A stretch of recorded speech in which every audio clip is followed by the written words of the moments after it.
Hello everyone, welcome to my new academy channel. जैसा कि मैंने स्टार्ट किया है यूनिट 5th क्लास 11 की, जिसका नाम है ह्यूमन फिजियोलॉजी। उसका चैप्टर था breathing and exchange of gases. इसका 2 लेक्चर हो चुका है, आज ये लास्ट लेक्चर है। 3rd लेक्चर में हम लोग खत्म करने वाले हैं इस चैप्टर को विद समरी। ठीक है, ये लेक्चर पूरा कंप्लीट हो जाएगा और समरी के साथ खत्म होगा। इसके बाद नेक्स्ट डे हम लोग जितने भी पीवाईक्यू इस चैप्टर में आ चुके हैं उसे करेंगे। तो चलिए स्टार्ट करते हैं अपना टॉपिक, जो है ट्रांसपोर्ट ऑफ गैसेस। किस तरीके से गैसेस का ट्रांसपोर्टेशन होता है। जैसा कि हम जानते हैं, जो ब्लड है वही क्या करता है, गैसेस का ट्रांसपोर्टेशन कराता है। मान लीजिए एक एल्वेलाई है, ठीक है, यहाँ पे क्या होगा, ये जो कैपिलरी है इसको क्या बोलेंगे, पल्मोनरी कैपिलरी है ये। ठीक है, इसके पास क्या है, CO2 भर भर के है, क्योंकि किससे निकल के आया है, जो पल्मोनरी कैपिलरी किससे बना हुआ, पल्मोनरी आर्टरी से बना हुआ, जिसके पास क्या है, डीऑक्सीजनेटेड ब्लड है, जिसमें CO2 की बोल सकते हैं कि यहाँ पे CO2 का जो पार्शियल प्रेशर है ज़्यादा है, ऑक्सीजन कम है। ठीक है, ये जाएगा इधर और इधर से आएगा क्या, oxygen.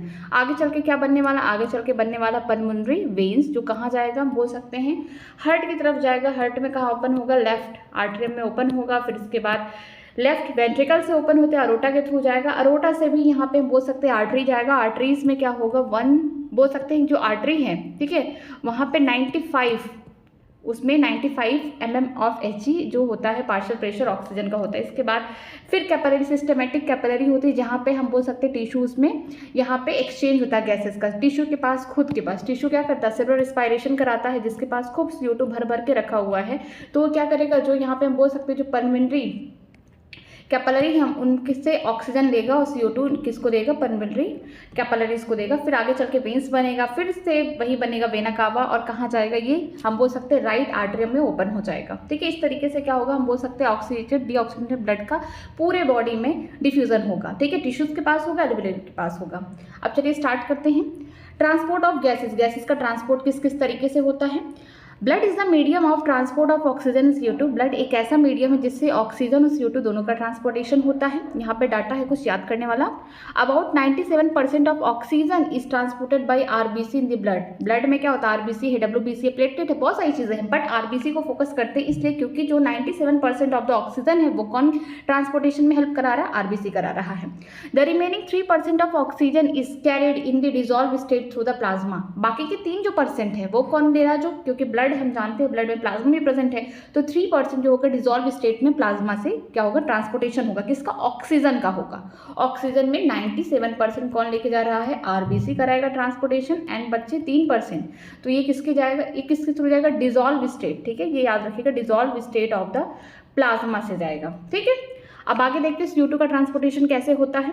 Nearly 20 to 25% of carbon dioxide is transported by the RBC, where 70% of it is carried by carbonate, and about 7% of the CO2 is carry out in dissolve state through the plasma. ठीक है, 20 से 25% जो होता है carbon dioxide को transportation कौन कराता है, RBC कराता है।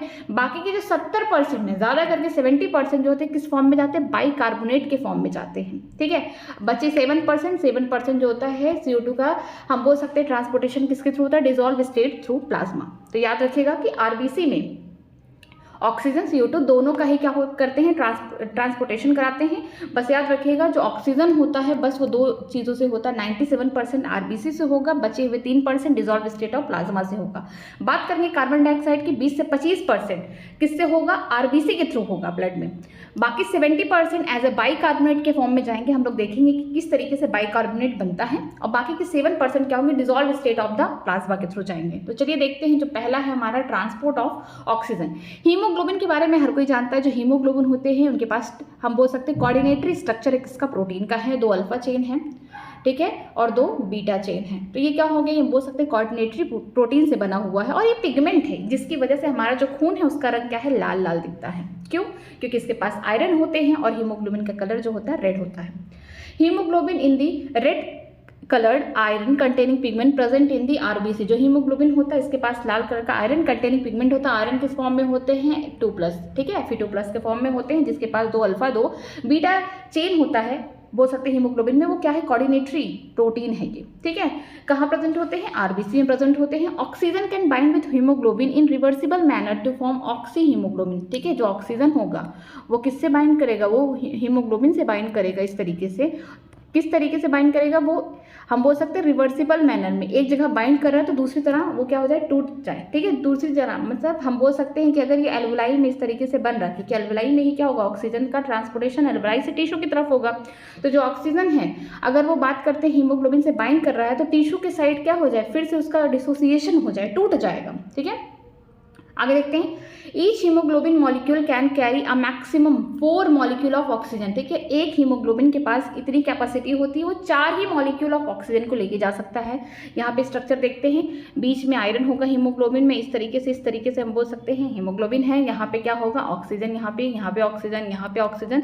तो यहाँ पे एक हीमोग्लोबिन के पास क्या है, मैक्सिमम वो 4 मॉलिक्यूल ऑफ, यहाँ पे बोला 4 मॉलिक्यूल ऑफ ऑक्सीजन को लेके जा सकता है। एटम नहीं बोला, एटम होगा तो आपको इसमें क्या करना है, मल्टीप्लाई कर देना, तो वो 8 हो जाएगा, ठीक है। आगे देखते हैं, आगे लिखा गया है binding of oxygen with haemoglobin, जो बाइंडिंग हो रहा है ऑक्सीजन का किसके साथ, हीमोग्लोबिन के साथ, is primarily related to the partial pressure of oxygen, ठीक है। जब भी बाइंडिंग होगा चाहे ऑक्सीजन का हीमोग्लोबिन के साथ चाहे CO2 का, सबसे मेन फैक्टर क्या होगा, पार्शियल प्रेशर होगा। एल्वेलाई के पास क्या होता है, ऑक्सीजन का पार्शियल प्रेशर ज्यादा होगा, टिश्यू के पास किसका पार्शियल प्रेशर ज्यादा होगा, CO2 का होगा। तो अगर हम लोग बाइंडिंग करा रहे हैं ऑक्सीजन का किसके साथ, हीमोग्लोबिन के साथ, तो जो पार्शियल प्रेशर होगा ऑक्सीजन का ये ज्यादा होगा किससे, CO2 के कंपेरिजन में। कहाँ होगा, एल्वेलाई के पास होगा। अगर हम लोग बाइंडिंग कराएंगे हीमोग्लोबिन के साथ CO2 का, टिश्यू के साइड होगा जहां पे CO2 का पार्शियल प्रेशर ज्यादा होगा as compare to oxygen, okay. Partial pressure of the CO2 H+ ion is hydrogen and concentration temperature are other factor which interfere with binding, ठीक है। इसके अलावा पहले हम लोग देखेंगे, अगर हम लोग ऑक्सीजन का बाइंडिंग किसके साथ करा रहे हैं, हम लोग हीमोग्लोबिन के साथ कराए, तो सबसे पहले हम पार्शियल प्रेशर ऑक्सीजन का देखेंगे, फिर CO2 का देखेंगे, फिर इसके बाद कुछ और भी फैक्टर जैसे कि pH हो गया, टेम्परेचर हो गया, ठीक है, H+ आयन हो गया, इनका हम कंसंट्रेशन देखेंगे। अब आगे देखते हैं, a sigmoid curve is obtained when percentage saturation of haemoglobin with oxygen is plotted against the partial pressure of oxygen. यहाँ पे एक सिग्मॉइड कर्व आपको देखने को मिलेगा जो किसके अगेंस्ट से, देखिए यहाँ पे percentage of saturation of haemoglobin with oxygen, कितना यहाँ पे परसेंटेज ऑफ सैचुरेशन हो रहा है, कितना ज्यादा एसोसिएशन हो रहा है हीमोग्लोबिन का ऑक्सीजन के साथ। ये कहाँ होगा, एल्वेलाई के पास होगा। कहाँ डिसोसिएट होंगे, टिश्यू के पास होंगे, और किसके अगेंस्ट हो रहा है, पार्शियल प्रेशर ऑफ ऑक्सीजन। ये देखिए राइट साइड है कर्व का, ये वाला जो एरिया है ये वाला लेफ्ट साइड है। मैं अभी बता दे रही हूँ, लेफ्ट साइड में क्या होगा, एसोसिएशन होगा। एसोसिएशन का मतलब क्या हो रहा है, यहाँ पे हीमोग्लोबिन ऑक्सीजन के साथ जुड़ रहा है, ठीक है। यहाँ पे हीमोग्लोबिन ऑक्सीजन के साथ जुड़ रहा है तो एसोसिएशन हो रहा है। उसके लिए क्या चाहिए, उसके लिए पार्शियल प्रेशर ऑक्सीजन का ज़्यादा चाहिए, बिल्कुल पार्शियल प्रेशर CO2 का कम चाहिए, ठीक है। कहाँ हो रहा है ये भी याद रखें, लंग्स में हो रहा है। जुड़ कहाँ रहा है, एसोसिएशन कहाँ हो रहा है, लंग्स में हो रहा है। लेफ्ट साइड जो ये कर्व दिखा रहा है, एस जो हम बोल सकते हैं यस कर्व हो गया, सिग्मॉइड कर्व हो गया। अगर लेफ्ट साइड का देखेंगे तो यहाँ पे क्या हो रहा है, हीमोग्लोबिन और ऑक्सीजन का क्या हो रहा है, एसोसिएशन हो रहा है, लंग्स की तरफ हो रहा है, लंग्स के सर्फेस पे हो रहा है, जहाँ पे पार्शियल प्रेशर ऑक्सीजन का ज़्यादा होगा, CO2 का कम होगा। इसके अलावा हम देखेंगे H+ आयन क्या होंगे, यहाँ पे कम होंगे, ठीक है। टेम्परेचर यहाँ पे क्या होगा, कम होगा। pH H+ आयन कंसंट्रेशन का इन्वर्सली प्रोपोर्शनल pH है तो pH यहाँ पे क्या होगा, ज्यादा होगा, ठीक है। अगर हम राइट साइड की बात करते हैं तो राइट साइड में क्या होगा, डिसोसिएशन होगा। ये क्या है, डिसोसिएशन हो रहा है, इस तरीके से समझ जाइए। कहाँ होगा, टिश्यू के साइड होगा ये डिसोसिएशन, जहाँ पे पार्शियल प्रेशर क्या होगा, CO2 का ज्यादा होगा, पार्शियल प्रेशर ऑक्सीजन का कम होगा। यहाँ पे H+ आयन क्या होंगे, ज्यादा होंगे, तो pH इन्वर्सली प्रोपोर्शनल, तो इसका मतलब pH क्या हो जाएगा, कम हो जाएगा, ठीक है। इसके अलावा हम बात करते हैं टेम्परेचर का, तो टेम्परेचर भी क्या हो जाएगा, ज्यादा हो जाएगा। मतलब कि ये है कि जब हीमोग्लोबिन ऑक्सीजन के साथ एसोसिएशन करेगा, ठीक है, जब मिलेगा तो कहाँ पे, लेफ्ट साइड जो कर्व है ये दिखाएगा, साथ में यहाँ पे हम बोल सकते हैं कहाँ हो रहा है, लंग्स के सरफेस पे एसोसिएशन हो रहा है। और यहाँ पे जो पार्शियल प्रेशर ऑक्सीजन का होगा ज्यादा होगा, CO2 का कम होगा, H+ आयन कंसंट्रेशन कम होगा, टेम्परेचर कम होगा, pH ज्यादा होगा। अगर हम बात करते हैं टिश्यू पे, तो यहाँ पे जो ऑक्सीजन अभी जुड़ा हुआ है लंग्स पे, टिश्यू के पास वो जाके अलग हो जाएगा, डिसोसिएट हो जाएगा, बल्कि वहाँ पे CO2 जाके हीमोग्लोबिन से जुड़ेगा। अभी हम लोग आगे पढ़ेंगे, ठीक है। तो वहाँ पे हम लोग देखेंगे जो पार्शियल प्रेशर होगा CO2 का, वो जिसका पार्शियल प्रेशर ज्यादा उसका पलड़ा भारी है, ठीक है, वही एसोसिएट करेगा, वही जाके हीमोग्लोबिन से जुड़ेगा। पार्शियल प्रेशर को आपको देखना है कि किसका ज्यादा, ऑक्सीजन का है कि CO2 का है। इसके अलावा हम लोग देखेंगे टिश्यू में जो ऑक्सीजन है उसका पार्शियल प्रेशर कम हो गया, H+ आयन का ज्यादा है, pH कम है, टेम्परेचर ज्यादा है। ये राइट साइड का कर्व है, ओके। चलिए देखते हैं, the curve is called the oxygen dissociation curve. इस कर्व को हम क्या बोलते हैं, ऑक्सीजन डिसोसिएशन कर्व बोलते हैं, जहाँ पे ऑक्सीजन यहाँ पे क्या हो रहा है, लंग्स पे जुड़ रहा है हीमोग्लोबिन के साथ, आगे चल के टूट रहा है, डिसोसिएट हो रहा है। is highly useful in studying the effect of the factor like partial pressure of CO2, H+ concentration etc. on the binding of the oxygen with hemoglobin। हम लोग इनके बारे में ही देखेंगे क्योंकि ये भी इफेक्ट अपना शो करेंगे। इन एल्वुलाई, ये वेरी इंपॉर्टेंट है, देखिए यही चीज मैं बताई हूँ। In alveoli where there are partial pressure, जो है किसका, ऑक्सीजन का हाई है, low partial pressure of CO2, lesser H+ concentration and lower temperature, the factor are all favourable for formation of oxy haemoglobin. Oxy haemoglobin किसको बोलते हैं, जब haemoglobin oxygen के साथ बाइंड कर जाता है, इस कंपाउंड को हम लोग क्या बोलते हैं, ऑक्सी हीमोग्लोबिन बोलते हैं। कहाँ हो रहा है, एल्वुलाई के साइड हो रहा है। Okay, where as the tissue, अगर हम टिश्यूज के बारे में बात करते हैं, वेयर पार्शियल प्रेशर क्या बोल सकते हैं, पार्शियल प्रेशर जो ऑक्सीजन का है वो लो है, high partial pressure of CO2, high H+ ion concentration क्या होगा, हाई होगा, हाइयर टेम्परेचर होगा, pH क्या हो जाएगा, इनवर्सली प्रोपोर्शनल, pH क्या हो जाएगा, लो हो जाएगा। The condition our favour for dissociation of oxygen from the oxy haemoglobin. ये जो कंडीशन है ये कह रही है कि जो भी ऑक्सी हीमोग्लोबिन बना है, जो यहाँ पे बोल सकते हैं ऑक्सीजन जो भी बाइंडिंग किया है हीमोग्लोबिन के साथ, ये आगे चल के टिश्यू के साइड पे क्या हो जाएगा, डिसोसिएट हो जाएगा, अलग हो जाएगा, जुदाई हो जाएगी इनकी, ठीक है। तो यहाँ पे क्या हो जाएगा, डिसोसिएशन हो जाएगा। This clearly indicate that oxygen get binded, ठीक है, bound to haemoglobin in the lung surface. ये हमें बता रहा है कि जो ऑक्सीजन है कहाँ पे बाइंड कर रहा है, हीमोग्लोबिन से बाइंड कर रहा है लंग्स के सरफेस पे, जहाँ पे पार्शियल प्रेशर ऑक्सीजन का ज्यादा है, CO2 का कम है, H+ कंसंट्रेशन कम है, टेम्परेचर कम है, pH ज्यादा है, ठीक है। यहाँ पे सीधे सीधे लिखा है एल्वुलाई के साइड पे। अगर टिश्यू की साइड देखेंगे तो यहाँ पे देखिए क्या लिखा गया है, जो पार्शियल प्रेशर ऑक्सीजन का कम है, CO2 का यहाँ पे बोल सकते हैं ज्यादा, H+ कंसंट्रेशन ज्यादा है, टेम्परेचर ज्यादा है, pH कम है, ठीक है। तो ये हमको यही दिखा रहा है कि जो ऑक्सीजन है वो हीमोग्लोबिन से कहाँ बाइंड कर रहा है, लंग्स के सरफेस से बाइंड करेगा, और डिसोसिएट कहाँ हो रहा है, टिश्यू के पास हो रहा है, ठीक है। Every 100 ml of oxygenated blood की बात की गई है कि हर 100 ml ऑक्सीजनेटेड ब्लड में केवल 5 ml ऑफ ऑक्सीजन डिलीवर होगा, किसको, टिश्यूज को होगा, ठीक है। अगर हम बात करते हैं नॉर्मल कंडीशन में तो याद रखिएगा 100 ml ऑफ ऑक्सीजनेटेड ब्लड में क्या होता है, 100 ml ऑफ जो ऑक्सीजनेटेड ब्लड है उसमें क्या होते हैं, हम बोल सकते हैं 20 ml ऑफ ऑक्सीजन को क्या कर सकते हैं, ट्रांसफर कर सकते हैं। लेकिन अगर हमें 100 ml ऑफ ऑक्सीजनेटेड ब्लड को लेके जाना है टिश्यू के पास तो सिर्फ 5 ml ऑफ ऑक्सीजन को हम ट्रांसफर करेंगे। Okay, under normal physiological condition में शरीर में कोई प्रॉब्लम नहीं है, इंसान क्या है, स्वस्थ है पूरी तरीके से, तब ये देखने को मिलता है, ठीक है। आगे देखते हैं transport of the carbon dioxide. Carbon dioxide का ट्रांसपोर्टेशन देखते हैं। CO2 is carry out by the haemoglobin, CO2 भी जाता है 20 से 25%। अब तक ऑक्सीजन को हमने देखा हीमोग्लोबिन के साथ कितना बाइंड किया था, 97%, मीन्स 3% डिजॉल्व स्टेट में जा रहा था प्लाज्मा से, लेकिन 97% ब्लड में जो RBC घूम रहा है उसके थ्रू जा रहा है ऑक्सीजन। ओके, क्या बना रहा, ऑक्सी हीमोग्लोबिन बना रहा है, यहाँ पे मैं पूरा लिख दूँ ऑक्सी हीमोग्लोबिन, ठीक है, हीमोग्लोबिन। आगे देखते हैं जो CO2 है अगर वो हीमोग्लोबिन के साथ बाइंड करेगा तो क्या बनाएगा, carb amino haemoglobin about 20 to 25%, ठीक है। यहाँ पे हम बोल सकते हैं CO2 बाइंड कर रहा है किसके साथ, हीमोग्लोबिन के साथ बाइंड कर रहा है, तो क्या बनाएगा, हम बोल सकते हैं यहाँ पे बनाएगा कार्ब अमीनो, ठीक है, कार्बोक्सी नहीं बोलना, कार्ब अमीनो हीमोग्लोबिन बोलना, कार्बोक्सी कब बोलना हम बताएंगे उसको, ठीक है। आगे कितना यहाँ पे ट्रांसपोर्टेशन होता है CO2 का हीमोग्लोबिन के थ्रू, 20 से 25%, ठीक है। This binding is related to, ये भी बाइंडिंग क्या है, किससे रिलेटेड होगा, partial pressure of the CO2 के साथ। Partial pressure of oxygen is major factor which could be affect this binding. जो पार्शियल प्रेशर है ऑक्सीजन का ये मेजर इफेक्ट शो करेगा, जिसकी वजह से ये बाइंडिंग पे इफेक्ट शो करेगा कि कहाँ बाइंडिंग होना है इनका, कहाँ पे ये टूटने वाले हैं, ठीक है। When partial pressure of CO2 is high and partial pressure of oxygen यहाँ पे low है in the tissue side, more binding of the carbon dioxide occur, whereas the partial pressure of the CO2 is low and partial pressure of the oxygen is high, as in the alveoli. Dissociation of the CO2 from the carb amino hemoglobin take place, that is the CO2 which is binded to the hemoglobin from the tissues delivered at the alveoli, ठीक है। यही same कहानी, जिस तरीके से alveoli क्या कर रहा था, अब तक ऑक्सीजन को हीमोग्लोबिन से बाइंड करा रहा था, फिर इसका डिसोसिएशन का हो रहा था, टिश्यू साइड हो रहा था, क्योंकि वहाँ पे पार्शियल प्रेशर ऑक्सीजन का कम था, CO2 का ज्यादा था। वैसे ही यहाँ पे क्या होगा, जो CO2 है ये क्या कर रहा है, जहाँ पे इसका बोल सकते हैं पार्शियल प्रेशर हाई कहाँ है, टिश्यू के साइड। अगर हम टिश्यू के साइड देखते हैं तो जो पार्शियल प्रेशर है CO2 का वो हाई है, तो इसका मतलब कहीं ना कहीं अब हीमोग्लोबिन को यहाँ पे ऑक्सीजन बाइंड नहीं करेगा, यहाँ पे CO2 बाइंड करने वाला, क्या बनाने वाला, कार्ब अमीनो हीमोग्लोबिन बनाने वाला है, ठीक है। तो उसी के पास जो टिश्यू है उसके पास क्या है, भर भर के CO2 बना है, ठीक है। वहाँ पे जो पार्शियल प्रेशर है CO2 का वो ज़्यादा है, तो यहाँ पे क्या होगा, जहाँ पे पार्शियल प्रेशर CO2 का हाई होगा और ऑक्सीजन का पार्शियल प्रेशर लो है टिश्यू के साइड,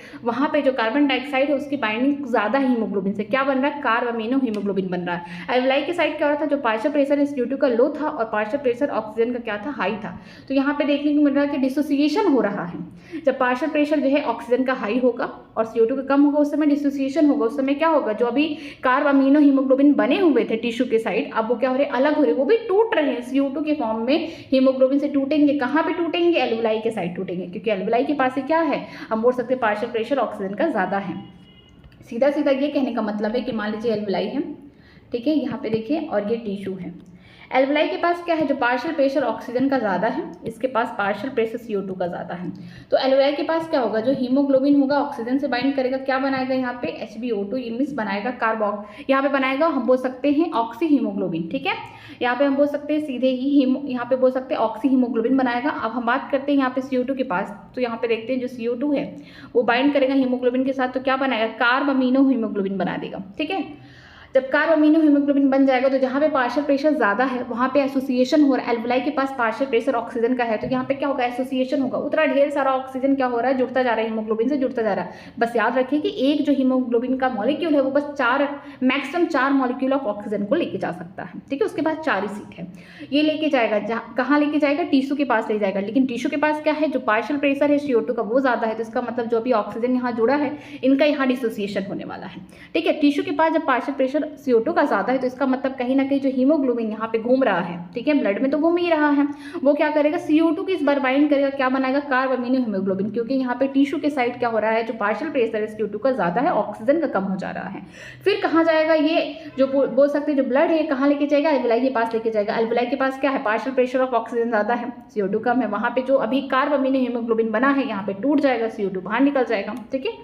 इस तरीके से क्या होता है, पूरी तरीके से यहाँ पे गैसेस एक्सचेंज होता है। RBC contain a very high concentration of enzyme, जिसका नाम क्या है, carbonic anhydrase, and minute quantity of the same is present in plasma too. This enzyme facilitate the following reaction in both direction. देखिए यहाँ पे क्या होता है कि जो RBC है उसके पास कुछ एंजाइम पाए जाते हैं, वो हाई कंसंट्रेशन में, RBC के पास ज़्यादा में होगा, जो प्लाज्मा उसके पास वही सेम एंजाइम प्रेजेंट होगा, जिसका नाम क्या है, कार्बोनिक एनहाइड्रेस, ठीक है। ये थोड़े कम मात्रा में प्रेजेंट होता है, बहुत माइन्यूट मात्रा में प्रेजेंट होता है। तो हम बोल सकते हैं जो RBC है उसके पास हाई कंसंट्रेशन में एंजाइम पाया जाता है, जिसका नाम है कार्बोनिक एनहाइड्रेस, और यहाँ पे जो प्लाज्मा है उसके पास भी यही सेम एंजाइम पाया जाता है, कार्बोनिक एनहाइड्रेस, बट यहाँ पे बोल सकते हैं उसकी क्वांटिटी कम है, बहुत कम मात्रा में पाया जाएगा। तो यहाँ पे उसके द्वारा एक रिएक्शन किया जा रहा है एंजाइम के द्वारा, जैसा कि हम जानते हैं CO2 और वाटर एक साथ मिलेंगे तो क्या बनाएंगे, कार्बोनिक एसिड बनाएंगे। याद रखिएगा, इसको बोलते हैं कार्बोनिक एसिड, ये वीक एसिड, ओके, ठीक है। कार्बोनिक एसिड बनता है, किसकी मदद से बनेगा, हमारी बॉडी में बन रहा है, तो सीधी सी बात है एंजाइम का रोल होगा। ये बाहर अगर बनाते तो ये धीरे धीरे बनता, स्लो प्रोसेस होता, ठीक है।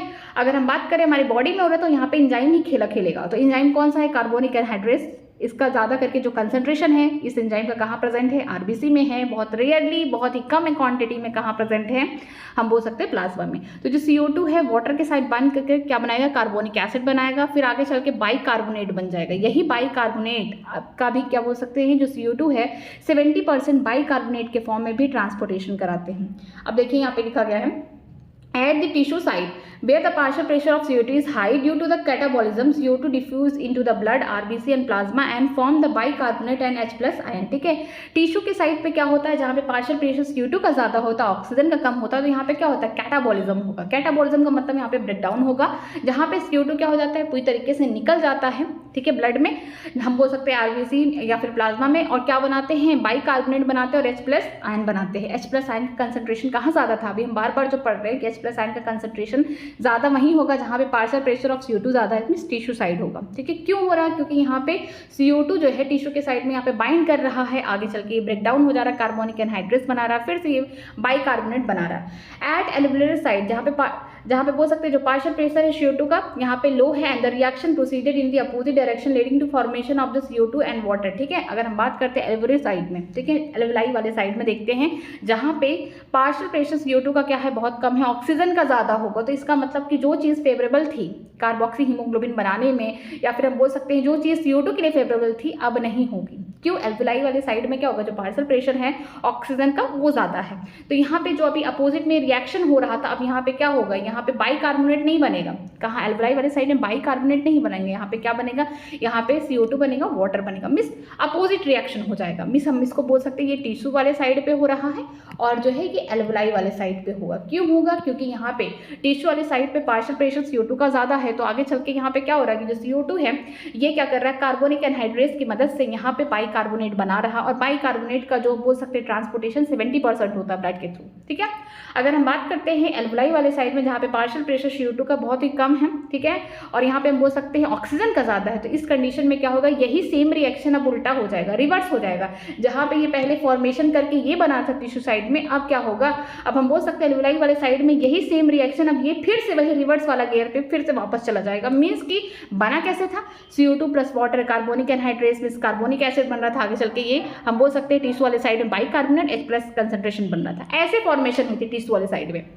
लेकिन एल्वुलाई वाली साइड में जहाँ पे पार्शियल प्रेशर CO2 का कम था, ऑक्सीजन का ज़्यादा है, तो अब यही सेम रिएक्शन उल्टा पड़ जा रहा है। मीन्स जहाँ पे बाइकार्बोनेट बन रहा था टिश्यू वाली साइड में, तो अब बाइकार्बोनेट से फिर से कार्बोनिक एसिड बनेगा। इसके बाद हम बोल सकते हैं CO2 और वाटर कहाँ रिलीज हो रहा है, एल्वुलाई वाले साइड पे हो रहा है, क्योंकि यहाँ पे पार्शियल प्रेशर CO2 का कम है। Okay, thus the CO2 is trapped as a bicarbonate at the tissue level and transported to the alveoli is released out as CO2। ठीक है, जो यहाँ पे बोल सकते हैं जो CO2 है इसको ट्रैप किया गया है, इसको बांधा गया है। देखिए ट्रैप किस तरीके से किया गया है, CO2 को वाटर के साथ कार्बोनिक एनहाइड्रेस की मदद से क्या बना गया है, कार्बोनिक एसिड। ये आगे चल के टूटा है, टिश्यू वाले साइड में हम बोल सकते हैं यहाँ पे बाइकार्बोनेट बना है, H प्लस आयन का कंसंट्रेशन बढ़ गया है। ठीक है, ये टिश्यू वाले साइड पे जहाँ पे पार्शियल प्रेशर CO2 का ज़्यादा था। लेकिन जब ये बाइकार्बोनेट बन चुका है तो ब्लड के थ्रू इनका भी ट्रांसपोर्टेशन हो रहा है एल्वुलाई के पास। तो एल्वुलाई के पास जब भी ये जाएंगे बाइकार्बोनेट, तो फिर से क्या होगा, ये तुरंत बाइकार्बोनेट के फॉर्म में यहाँ से CO2 थोड़ी ना निकलेगा। यही जो सेम रिएक्शन टिश्यू के पास हुआ है, तो ये जो बाइकार्बोनेट है आगे चल के फिर से यही रिवर्स वाला रिएक्शन करेंगे, जैसे बने हैं वैसे फिर टूटने वाले हैं। मीन्स कि अब बाइकार्बोनेट से फिर से क्या बनाएंगे, ये सेम यही रिएक्शन करेंगे, H प्लस आयन कंसंट्रेशन लेंगे, जो हम लोग बोल सकते हैं क्लोराइड शिफ्ट वगैरह में पढ़ते हैं, बट ये टॉपिक नहीं है तो हम इसको नहीं पढ़ाएंगे। ठीक है, तो यहाँ पे क्या होता है, क्लोराइड शिफ्ट वगैरह होता है। यहाँ पे हम बोल सकते हैं सीधे आप समझ जाइए कि जो बाइकार्बोनेट है ये यहाँ पे फिर से कार्बोनिक एनहाइड्रेस देता। कहाँ प्रेजेंट है कार्बोनिक एनहाइड्रेस, तो याद रखिए RBC में प्रेजेंट है, प्लाज्मा में प्रेजेंट है, बस जो क्वांटिटी है सबसे ज़्यादा कहाँ पे प्रेजेंट है, RBC में। ओके, फिर देखते हैं कि बाइकार्बोनेट जो अभी हमने जिसका ट्रांसपोर्टेशन करा है टिश्यू से, कहाँ ब्लड के थ्रू कहाँ करा है, एल्वुलाई वाले साइड में, तो वहाँ पे पार्शियल प्रेशर क्या है, ऑक्सीजन का ज़्यादा है, CO2 का कम है। तो यही जो बाइकार्बोनेट है आगे चल के फिर से H प्लस आयन कंसंट्रेशन मतलब बढ़ाएगा, यहाँ पे क्लोराइड वगैरह शिफ्ट होगा, तो फिर से ये क्या बनेगा, कार्बोनिक एनहाइड्रेस। फिर यहाँ पे क्या होगा, एल्वुलाई वाले साइड पे फिर से CO2 बनेगा और वाटर, और यही CO2 फिर क्या होगा, एल्वुलाई बाहर की तरफ निकाल देगा। मीन्स जब हम लोग एक्सहेल करते हैं तो यही CO2 को बाहर निकालते हैं। ठीक है, अब देखते हैं every 100 ml of deoxygenated blood deliver approximately 4 ml of CO2 to the alveoli. ठीक है, हर 100 ml डीऑक्सीनेटेड ब्लड, ऐसा ब्लड जिसमें हम बोल सकते हैं जो पार्शियल प्रेशर CO2 का ज़्यादा है, ऑक्सीजन का कम है, उससे क्या होता है, अगर नॉर्मल फिजियोलॉजिकल एक्टिविटी हो रही है, मीन्स नॉर्मली आपका बॉडी बहुत ही फिट है, तो उस कंडीशन में क्या होगा, 4 ml ऑफ CO2 को ट्रांसफर किया जाएगा किसके पास, एल्वुलाई के पास। अगर हम बात करते हैं every 100 ml of oxygenated blood कितने डिलीवर हो रहे हैं, कितने हम बोल सकते हैं कितने ml ऑफ ऑक्सीजन डिलीवर हो रहे हैं किसको, टिश्यू को, तो 5 ml था, याद रखिएगा। अगर बोला जाएगा एल्वुलाई को डिलीवर हो रहा है 100 ml ऑफ डीऑक्सीनेटेड ब्लड में, कितने हम बोल सकते हैं CO2 को यहाँ पे ट्रांसफर किया जा रहा है, 4 ml को। ठीक है, आगे देखते हैं रेगुलेशन ऑफ द रेस्पायरेशन, किस तरीके से रेस्पायरेशन को हमारी बॉडी रेगुलेट करती है। Human being have significant ability to maintain and moderate the respiratory rhythm to be suit the demand of our body tissue. ठीक है, ह्यूमन बीइंग के पास ऐसी एबिलिटी है, ऐसा मेंटेनेंस है, ऐसे मॉडरेट है कि हम लोग जो रेस्पायरेटरी रिदम है, ठीक है, उसको अपने डिमांड, हमारे जो बॉडी के टिश्यू है उनको कितनी ज़्यादा डिमांड है ऑक्सीजन की, उसके अकॉर्डिंग हम क्या कर सकते हैं, इंस्पायरेशन एक्सपायरेशन कर सकते हैं।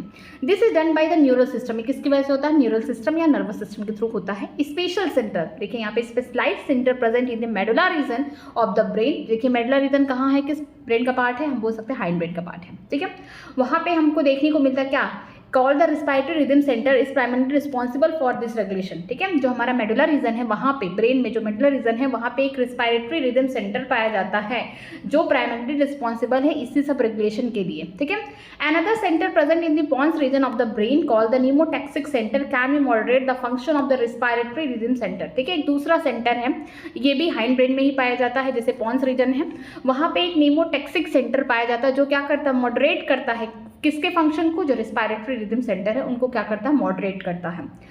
Neural signal from this centre can reduce the duration of the inspiration and thereby alert the respiratory rate. जो न्यूरल सिग्नल है ये क्या करते हैं, ये जो सेंटर्स हैं, चाहे ये हो गया रेस्पिरेटरी रिदम सेंटर हो गया या फिर हम बोल सकते हैं न्यूमोटैक्सिक सेंटर जो पॉन्स से प्रेजेंट है, ये मेडुला में प्रेजेंट है, ये क्या करते हैं, इनको ये क्या करते हैं, रिड्यूस करते हैं, किसको रिड्यूस करते हैं, इंस्पायरेशन रेट को रिड्यूस करते हैं, कम करते हैं, जिसकी वजह से जो रेस्पिरेटरी रेट है उन पे अलर्ट हो जाता है, वो चेंज हो जाता है।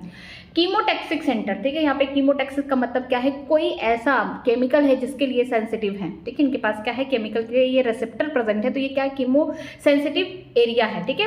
हम बोल सकते हैं situated adjacent to the rhythm centre which is highly sensitive to carbon dioxide and H+ ion, ठीक है। अगर हम बात करते हैं जो कीमो सेंसिटिव एरिया है, जो कीमो सेंसिटिव का मतलब कि केमिकल से सेंसिटिव एरिया है, जिनके पास केमिकल के लिए रिसेप्टर है, जिसकी वजह से ये जान जाते हैं, वो क्या करते हैं, वो एडजस्ट कराते हैं, या फिर बोल सकते हैं किसके बगल में है, सपोज करके ये मेडुला है, मेडुला में ही क्या प्रेजेंट है, हम बोल सकते हैं RRC। RRC का मतलब है कि रिदम, यहाँ पर रिस्पायरेटरी रिदम सेंटर है, इसके जस्ट बगल में क्या प्रेजेंट है, यहाँ पे कीमो, हम बोल सकते हैं कीमो सेंसिटिव सेंटर प्रेजेंट है, जो किसके लिए सेंसिटिव है, कार्बन डाइऑक्साइड और H+ कंसंट्रेशन के लिए। जैसे हमारी बॉडी में कार्बन डाइऑक्साइड H+ कंसंट्रेशन ज़्यादा हो जाएगा, मतलब कि कहीं ना कहीं हमारे बॉडी में ऑक्सीजन की कमी है, उस समय क्या होगा, इंस्पिरेशन को रेगुलेट किया जाएगा कि जल्दी जल्दी सांस लें, okay. Increase in this substance can activate this centre which in turn can the signal the rhythm centre to make necessary adjustment in the respiratory process by which this substance can be eliminated, ठीक है। जब ये substance बढ़ जाते हैं, कौन substance, CO2 H+ जो ion के कंसंट्रेशन है हमारी बॉडी में अगर जब बढ़ जाते हैं, उस कंडीशन में क्या होता है कि जो ये कीमो सेंसिटिव एरिया है, ये क्या करता है, जो रिदम सेंटर उसके जस्ट पड़ोस में बना है, ठीक है, उसको क्या करता है, उसको सिग्नल देता है कि अब इनका कंसंट्रेशन बढ़ गया, इनको बाहर निकालना है। तो बाहर कैसे निकलेगा, जब हम जल्दी जल्दी सांस लेंगे, हम डीपली क्या करेंगे, ब्रीथ करेंगे, इंस्पायरेशन करेंगे, उस कंडीशन में क्या होगा कि कार्बन डाइऑक्साइड होगा, H+ आयन, ये सब क्या होंगे, खत्म होंगे, और हम लोग ऑक्सीजन को अंदर करेंगे, ठीक है। आगे देखते हैं, receptor associated with arcuate arch and carotid artery also recognize the change in the carbon dioxide H+ concentration and send necessary signal to the rhythm center for the remedial action, ठीक है। यहाँ पे बोला गया है कि कुछ रिसेप्टर कहाँ प्रेजेंट होते हैं, जो हमारी बोल सकते हैं आर्टरी है, ठीक है, आर्टरी के अंदर भी क्या होते हैं, कुछ रिसेप्टर प्रेजेंट होते हैं, उसे हम क्या बोलते हैं, उसको बोलते हैं एरोटिक आर्क, ठीक है। अगर जो आर्टरी है जो हमारे ब्रेन को भी तो कहीं ना कहीं ब्लड सप्लाई करेगी, तो जो ब्रेन को सप्लाई करती है जो ब्रांच वाली आर्टरी, उसमें क्या होता है, कैरोटाइड बोल सकते हैं, कैरोटिड आर्टरी जो है उसके अंदर भी बोल सकते हैं यहाँ पर रिसेप्टर प्रेजेंट होते हैं, जो क्या करते हैं, रियोगनाइज करते हैं कार्बन डाइऑक्साइड को और H+ आयन को। मीन्स कि जितने भी यहाँ पे बोल सकते हैं जो केमिकली सेंसिटिव एरिया है, या फिर बोल सकते हैं कीमो सेंसिटिव यहाँ पे बोल सकते हैं एरिया है, जहाँ पे कार्बन डाइऑक्साइड H+ आयन को ही यहाँ पे बोल सकते हैं, इनका अगर कंसंट्रेशन बढ़ गया, बॉडी में इनका लेवल बढ़ गया, तो इससे हम जान जाते हैं कि मीन्स इन्हें बाहर निकालना है, इंस्पिरेशन ज़्यादा करना है, इनहेल ज़्यादा गैसेस का करना है, ठीक है।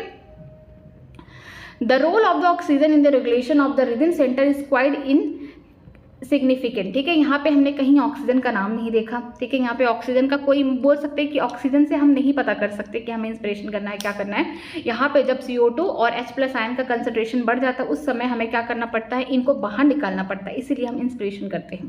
तो सीधा सीधा इसका मतलब ये है कि जो ह्यूमन है उनके पास क्या है, ब्रेन है, हाइंड ब्रेन की बात करें, मेडुला रीजन में क्या प्रेजेंट है, RRC present, respiratory rhythm centre, ये जो प्राइमरी रेगुलेशन कराता है इन सब चीज़ों का, ठीक है। जब हमारे बॉडी में CO2 H+ आयन कंसंट्रेशन बढ़ जाती है तो उनको बाहर निकालने में हेल्प करता है, मीन्स वो रेगुलेट करता है, उसके अंदर ही कंट्रोल है ये।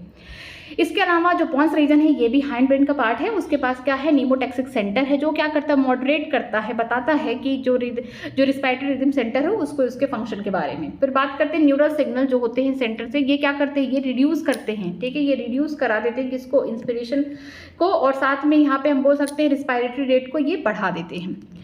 जो कीमो सेंसिटिव एरिया है, कुछ ऐसे केमिकल हैं जो हमारी बॉडी में निकलते हैं, उनके लिए क्या है, सेंसिटिव हैं, जैसे कि कार्बन डाइऑक्साइड हो गया, इसके अलावा H+ आयन हो गया, ये क्या है, कीमो सेंसिटिव एरिया है, जिसकी वजह से क्या होता है, इन सब्सटेंस को बाहर निकालने के लिए जो ये सेंटर्स होते हैं, जो कीमो सेंसिटिव एरिया में जो सेंटर हैं, ये क्या करते हैं, ये रिदम सेंटर को, जो मेडुला में प्रेजेंट है रिदम सेंटर को, उनको क्या करते हैं, उनको एक्टिवेट कराते हैं, उस सेंटर को एक्टिवेट कराते हैं ताकि वो नेसेसरी एडजस्टमेंट करे रिस्पायरेटरी प्रोसेस में, ठीक है। और ये जो सब्सटेंस ज़्यादा बढ़ चुके हैं, कार्बन डाइऑक्साइड H+ आयन, इनको बाहर निकाला जाए। इसके अलावा कुछ रिसेप्टर जो होते हैं हमारे आर्टरी में प्रेजेंट होते हैं, जैसे कि यहाँ पे बोला गया आर्टरिक आर्च हो गया। अगर हम बात करते हैं जो आर्टरी हमारे ब्रेन को ब्लड सप्लाई करती है, उसमें क्या होता है, कैरोटिड आर्टरी प्रेजेंट होती है, वो भी क्या करती है, वो भी इस चेंज को महसूस करती है, कार्बन डाइऑक्साइड बढ़ रहा है, H+ आयन बढ़ रहा है, हम कहते हैं हमें सफोकेशन हो रहा है। क्यों हो रहा है, क्योंकि मेरी बॉडी में H+ आयन, CO2 का कंसंट्रेशन बढ़ चुका है, तो कहीं ना कहीं मेरे ब्रेन को सिग्नल जा रहा है। ब्रेन का सिग्नल कैसे पता चलेगा, जो रिसेप्टर है, हम बोल सकते हैं आर्टरिक आर्च को या फिर कैरोटिड आर्टरी के थ्रू ही जो ये केमिकल्स हैं, ये इनको क्या करते हैं, रिकॉग्नाइज करते हैं, और ये सारे सिग्नल किसको देते हैं, रिदम सेंटर को देते हैं,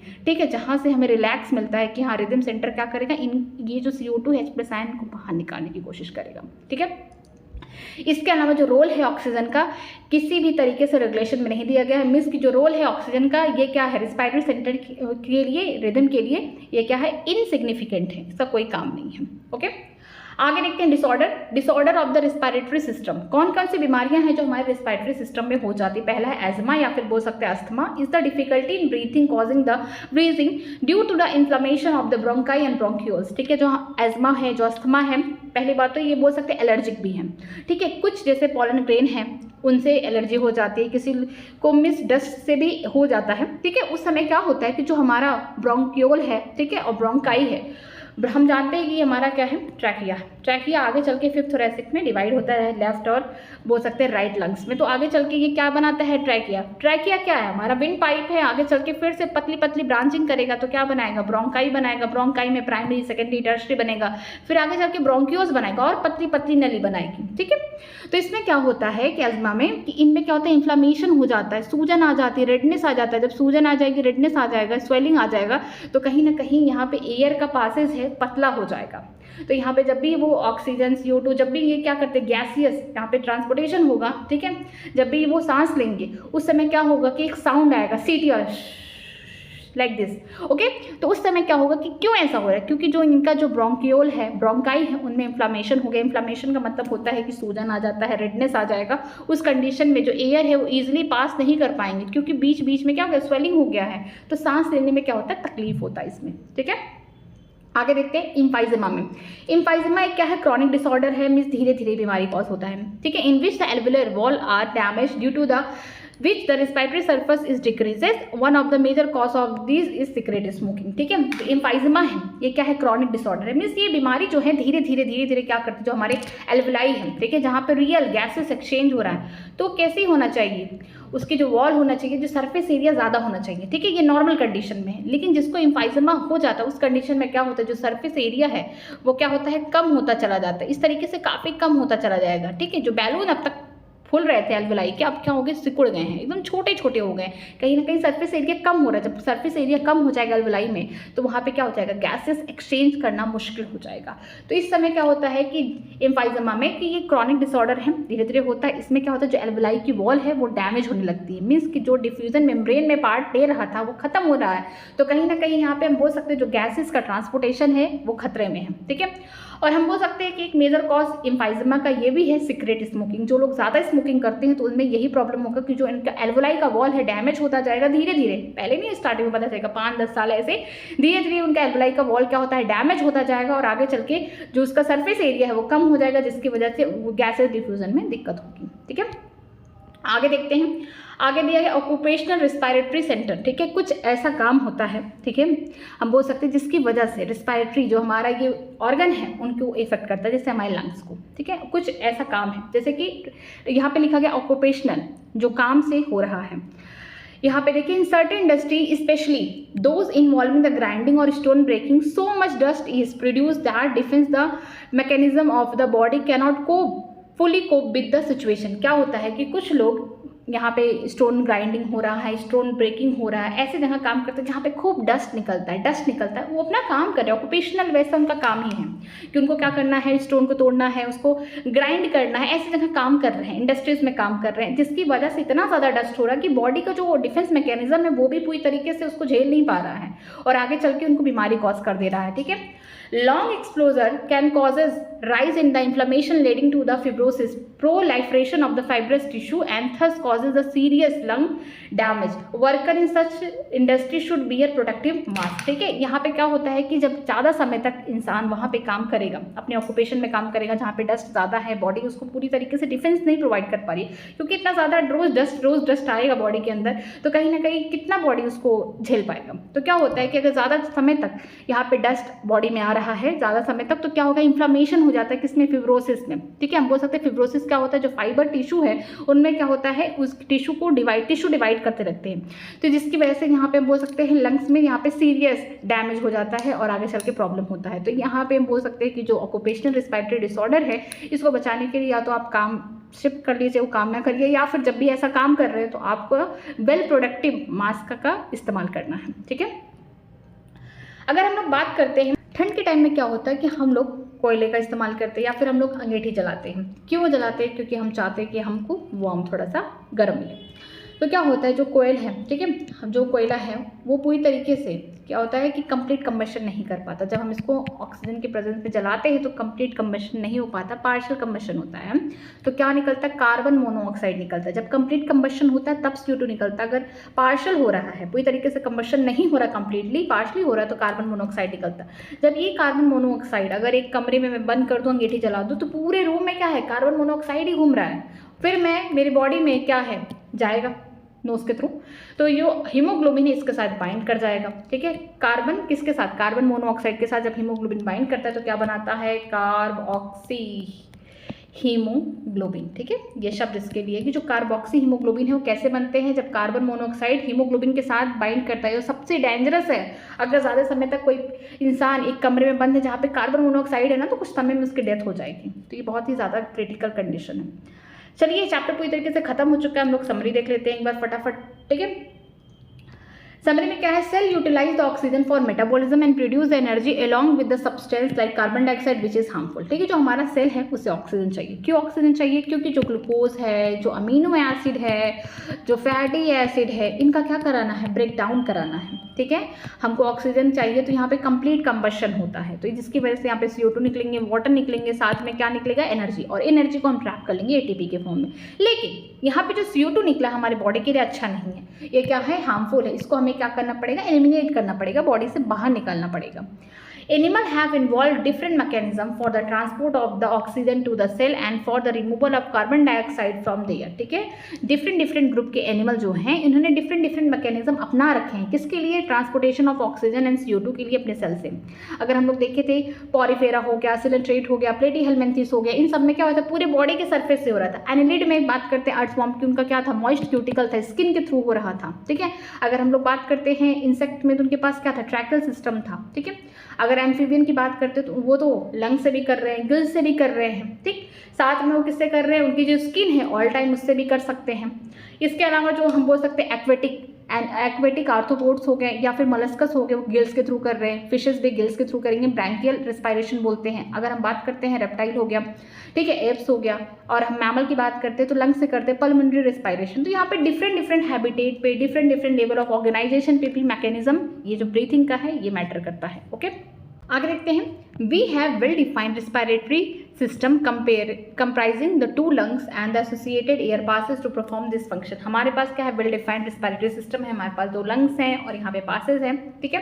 the first step of the respiration in the breathing by which the atmospheric air is taken in, ठीक है। इनसे हम इंस्पायरेशन कहते हैं कि बाहर का जो हम लोग एटमॉस्फेयर का एयर अपने बॉडी के अंदर लेते हैं, सांस लेते हैं, इंस्पायरेशन, ठीक है। ये एक्टिव प्रोसेस भी होता है, 2 सेकेंड में भी होता है। And the alveolar air is released out, इसे हम क्या करते हैं? एक्सपायरेशन। और हम फिर बाद में क्या करते हैं? एक्सहेल करते हैं, बाहर एयर निकालते हैं, उसको क्या बोलते हैं? एक्सपायरेशन। पैसिव प्रोसेस है, 1 सेकेंड का होता है। Exchange of oxygen and CO2 between the deoxygenated blood and the alveoli, transport of these gases throughout the body by blood, exchange of oxygen CO2 between the oxygenated blood and the tissue and utilization of the oxygen by the cell, इसे हम बोलते हैं cellular respiration. Are the other step involve, ठीक है। Respiration में हमने 5 step पढ़े थे। पहला क्या था? एटमॉस्फेरिक एयर को अंदर लेना है, फिर बाहर करना, मीन्स इंस्पिरेशन एक्सपायरेशन होगा। इसके बाद क्या होता है? जो हमारा एल्वुलाई है वहाँ पे क्या हो रहा है? गैसेस का एक्सचेंज हो रहा है। इसके अलावा जो ऑक्सीजनेटेड ब्लड है, फिर क्या हो रहा है? उनका ट्रांसपोर्टेशन हो रहा है टिश्यू के पास। टिश्यू के पास हम बोल सकते हैं दूसरी बार यहाँ पे गैसेस एक्सचेंज होगा। किसके पास? टिश्यू के पास होगा। क्यों होगा? क्योंकि टिश्यू ने अपना खुद का सेलुलर रिस्पायरेशन कर रखा है, जिसके पास CO2 भर के है, तो उसको हमको क्या देना? ऑक्सीजन देना, उससे CO2 लेना है, ठीक है। ये 5 स्टेप थे। आगे देखते हैं। Inspiration and expiration are carry out by creating a pressure gradient between atmosphere and the alveoli with the help of specialised muscle, इसे बोलते हैं इंटरकॉस्टल एंड डायफ्राम, ठीक है। जो इंस्पायरेशन हो गया, एक्सपायरेशन हो गया, ये तभी पॉसिबल है क्योंकि हम जानते हैं जो एयर है वो अपने हाई प्रेशर से लोअर प्रेशर की तरफ मूव करता है। तो हमको अगर सांस लेना है, मीन्स इंस्पायरेशन करना है, तो बाहर हाई प्रेशर होना चाहिए, अंदर लो प्रेशर होना चाहिए। तो हमने क्या किया है? डायफ्राम और कुछ रिब्स की मसल है, जैसे यहाँ पे लिखा है इंटरकॉस्टल मसल, तो एक्सटर्नल इंटरकॉस्टल मसल हो गए। डायफ्राम की मदद से हम क्या करते हैं? इंस्पायरेशन एक्सपायरेशन करते हैं। होता क्या है इंस्पायरेशन में? इंस्पायरेशन में देखिए हमें क्या करना है, हमें अपने लंग्स का, जो हमारा लंग्स है उसका हमें क्या करना है, बोल सकते हैं वॉल्यूम को बढ़ाना है और प्रेशर को कम करना है। एटमॉस्फेयर में प्रेशर अगर हाई होगा तभी जाके अपने हाई प्रेशर से लो प्रेशर पे ही एयर मूव करेगा। तो हम इंस्पायरेशन करते हैं, सांस जब लेते हैं तो बाहर जो होगा एटमॉस्फेयर प्रेशर जो होगा वहाँ पे एयर जो ऑक्सीजन है, बोल सकते हैं ऑक्सीजन या फिर सीधे एयर भी बोल सकते हैं क्योंकि मिक्सचर ऑफ गैसेज हैं एटमॉस्फेयर में, तो वहाँ पे हम बोल सकते हैं हाई प्रेशर है और हमारे लंग्स में क्या है, लो प्रेशर है। वॉइस लॉ के थ्रू हम जानते हैं कि प्रेशर इनवर्सली प्रोपोर्शन है किसका, वॉल्यूम का। प्रेशर को अगर हमको कम करना है तो इसका मतलब वॉल्यूम बढ़ाना है। वॉल्यूम कैसे बढ़ेगा, वॉल्यूम यहाँ पे दो तरीके से बढ़ेगा। पहला क्या होगा, एंटीरियर पोस्टीरियर एक्सिस में होगा, जो हमारा डायफ्राम डोप शेप था वो क्या होगा, फ्लैटन हो जाएगा, ठीक है। इसके अलावा जो स्टर्नम है, जो हमारा ब्रेस्ट बोन है, साथ में जो रिब्स में एक्सटर्नल इंटरकॉस्टल मसल है वो क्या होंगे, कॉन्ट्रैक्ट होंगे, जिसकी वजह से वॉल्यूम बढ़ेगा। और यहाँ पे जो बोल सकते हैं जो पार्शियल प्रेशर है या फिर हम बोल सकते हैं कि जो प्रेशर है इनसाइड द लंग्स ये कम होंगे। ये थोरैसिक चैम्बर में जो भी हम चेंजेस करते हैं इसका पूरा इफेक्ट हमें कहाँ देखने को मिलता है, हमारे लंग्स में देखने को मिलता है, ठीक है। अगर हम बात करते हैं एक्सपायरेशन में, तो एक्सपायरेशन में उल्टा हो जाएगा, हमें अपने लंग्स के अंदर का प्रेशर हाई रखना पड़ेगा as compare to the atmosphere, तभी जो एयर है वो बाहर निकलेगा। तो प्रेशर अगर हाई रखना है तो इसका मतलब वॉल्यूम क्या करना पड़ेगा, कम करना पड़ेगा। वॉल्यूम कैसे कम होगा, जिस तरीके से वॉल्यूम बढ़ाया हमने वैसे कम करेंगे। हमने थोरैसिक चैम्बर में जो हमारा डोम शेप का पहले डायफ्राम हुआ करता था फ्लैटन हो चुका है कॉन्ट्रैक्शन के थ्रू इंस्पायरेशन में, तो अब वो फ्लैटन से फिर से क्या हो जाएगा, डोम शेप का हो जाएगा, जिसकी वजह से एंटीरियर पोस्टीरियर एरिया में हम बोल सकते हैं हमारा वॉल्यूम कम हुआ। साथ में अगर हम बात करते हैं डॉर्सोवेंट्रल एक्सिस पे देखेंगे तो जो हमारा एक्सटर्नल इंटरकॉस्टल मसल है, स्टर्नम है, जो अब तक रेस्ट हुए थे, जो कॉन्ट्रैक्ट हुए थे, फिर से रिलैक्स्ड हो गए, जिसकी वजह से वॉल्यूम कम हो जाएगा, प्रेशर हाई हो जाएगा और एयर बाहर निकल जाएगा, ठीक है। आगे देखते हैं, volume of air involve in this activity can be estimated with the help of spirometer are the clinical significant. जो वॉल्यूम है एयर का हमारी बॉडी में आ रहा है उसको एस्टिमेट करते हैं, उसको हम मेजर करते हैं किससे, स्पायरोमीटर से। क्लिनिकल सिग्निफिकेंस है, यहाँ पे सिग्निफिकेंस जो है, क्लिनिकल सिग्निफिकेंस का मतलब ये है कि हम डायग्नोसिस कर सकते हैं कि कितना एयर आ रहा है, जो हमारा रेस्पिरेटरी सिस्टम है ये सही काम कर रहा है कि नहीं, कोई बीमारी तो नहीं है, बस इसलिए, okay. Exchange of oxygen CO2 at the alveoli and the tissue one occur by the diffusion. जो एक्सचेंज हो रहा है ऑक्सीजन का CO2 का एल्वुलाई हो रहा है टिश्यू पे, वहाँ पे क्या हो रहा है, सिंपल डिफ्यूजन हो रहा है, मीन्स हाई कंसंट्रेशन से लोअर कंसंट्रेशन में जाएंगे। डिफ्यूजन का मतलब यही होता है कि अपने हायर कंसंट्रेशन से लोअर कंसंट्रेशन में जाएंगे। अगर मैं बात करूँ एल्वुलाई के पास, तो एल्वुलाई के पास ऑक्सीजन है तो उसका क्या है, हायर पार्शियल प्रेशर है, कितना है यहाँ पे, हम बोल सकते हैं 104 है। अपने कहाँ जाएगा, लोअर प्रेशर में जाएगा, lower partial pressure of oxygen जाएगा, तो वहाँ पे कितना होगा, हम बोल सकते हैं 95 होगा ऑक्सीजनेटेड ब्लड में। अगर मैं बात करती हूँ टिश्यू के पास, तो जो टिश्यू है हमारा वहाँ पे क्या है, जो CO2 है उसका हम बोल सकते हैं पार्शियल प्रेशर हाई होगा, कितना होगा, 45 होगा। अगर हम बात करते हैं यहाँ पे जो डीऑक्सीजनेटेड ब्लड है वहाँ पे जाएगा तो यहाँ पे कम हो जाएगा, ठीक है। तो हम इसको बात करते हैं, ये क्या हो रहा है, अपने हाई प्रेशर से कहाँ जा रहा है, अपने लो प्रेशर की तरफ जा रहा है।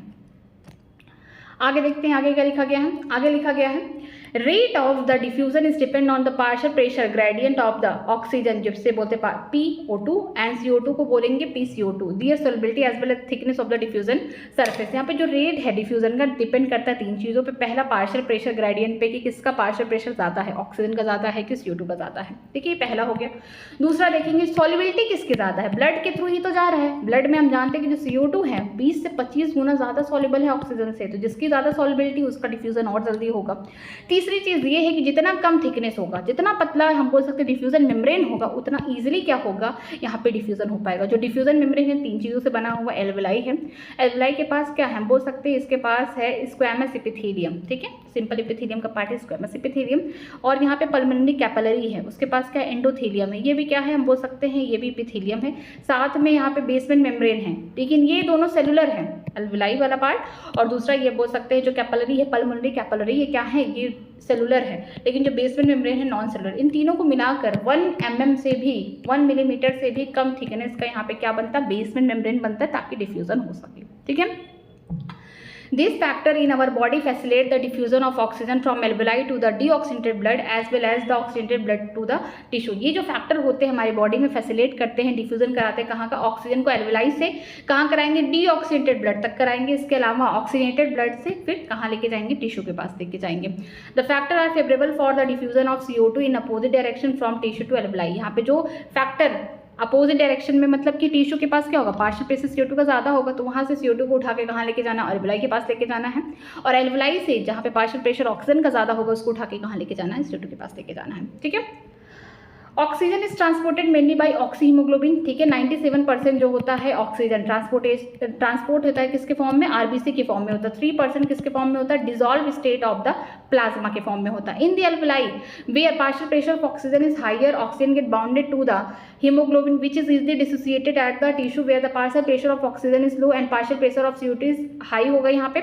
NH plus ion concentration are high, ठीक है। जो ऑक्सीजन अब तक बाइंड कर रहा था हीमोग्लोबिन के साथ, क्या बना था, ऑक्सी हीमोग्लोबिन बनाया था। कहाँ पे, लंग के सरफेस के पास, ठीक है। जब यहाँ से जाएगा कहाँ, टिश्यू के पास जाएगा, तो वहाँ पे जो पार्शियल प्रेशर होगा ऑक्सीजन का कम होगा, CO2 का ज़्यादा होगा, ठीक है। इसके अलावा H प्लस आयन कंसंट्रेशन ज़्यादा होगा, टेम्परेचर ज़्यादा होगा, pH कम होगा। Nearly 70% of the carbon dioxide is transported as the bicarbonate with the help of the enzyme carbonic anhydrase, ठीक है। लगभग 70% कार्बन डाइऑक्साइड किस फॉर्म में जाता है, बाइकार्बोनेट के फॉर्म में जाता है। किस एंजाइम की मदद से, जो एंजाइम है कार्बोनिक एनहाइड्रेस, कहाँ प्रेजेंट है, ज़्यादा अमाउंट में आरबीसी में, थोड़े से अमाउंट में कहाँ प्रेजेंट है, प्लाज्मा में प्रेजेंट है, ठीक है। कहाँ बन रहे, बाइकार्बोनेट टिश्यू के पास बन रहे, लेकिन जब ये CO2 के पास जाएंगे तो बाइकार्बोनेट के फॉर्म में नहीं जाएंगे, वहाँ पे फिर से क्या होगा, फिर से ये CO2 और वाटर में टूट जाएंगे, ठीक है। 20 to 25% of carbon dioxide carry out by haemoglobin as carbamino haemoglobin, ठीक है। 20 से 25% जो कार्बन डाइऑक्साइड है वो हीमोग्लोबिन के साथ क्या बनाएंगे, कार्ब अमीनो हीमोग्लोबिन बनाएंगे।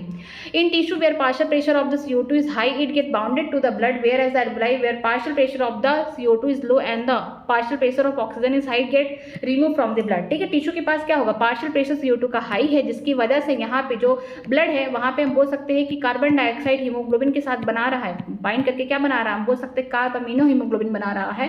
लेकिन अगर हम एल्वेलाई के पास बात करते हैं तो एल्वेलाई के पास क्या है, पार्शियल प्रेशर CO2 का कम है, ऑक्सीजन का ज़्यादा, तो यही जो कार्ब अमीनो हीमोग्लोबिन बना है अब वहाँ पे डिसोसिएट हो जाएगा। वहाँ पे क्या होगा, ऑक्सीजन है, ऑक्सीजन का पार्शियल प्रेशर ज़्यादा है, तो हीमोग्लोबिन के साथ क्या बनेगा, ऑक्सी हीमोग्लोबिन बना देगा, ठीक है। आगे देखते हैं, respiratory rhythm is maintain by the respiratory centre in the medulla region of the brain, ठीक है। मेडुला रीजन है यहाँ पे। दूसरा क्या है, पॉन्स रीजन है। मेडुला के पास क्या है, RRC है, रिस्पायरेटरी रिदम सेंटर है। जो पॉन्स रीजन है उसके पास क्या है, नीमोटैक्सिक सेंटर है। इसके अलावा मेडुला में क्या है, कीमो सेंसिटिव एरिया है। कीमो सेंसिटिव जो एरिया है वो carbon dioxide H plus ion से क्या है, इनको सेंसिटिव, इनके पास रिसेप्टर हैं, तो उनको पता चल जाता है। जब इनका कंसंट्रेशन बढ़ जाता है बॉडी में तो ये क्या करते हैं, RRC में से रेस्पायरेटरी रिदम सेंटर को सिग्नल देते हैं कि तुम क्या करो, जो इंस्पायरेशन हो रहा है उसको रिड्यूस करो, ठीक है। Pneumotaxic center in the pons region of the brain and the chemosensitive area in the medulla can alter the respiratory mechanism। जो pneumotaxic center कहाँ प्रेजेंट है, पॉन्स रीजन में है ब्रेन के।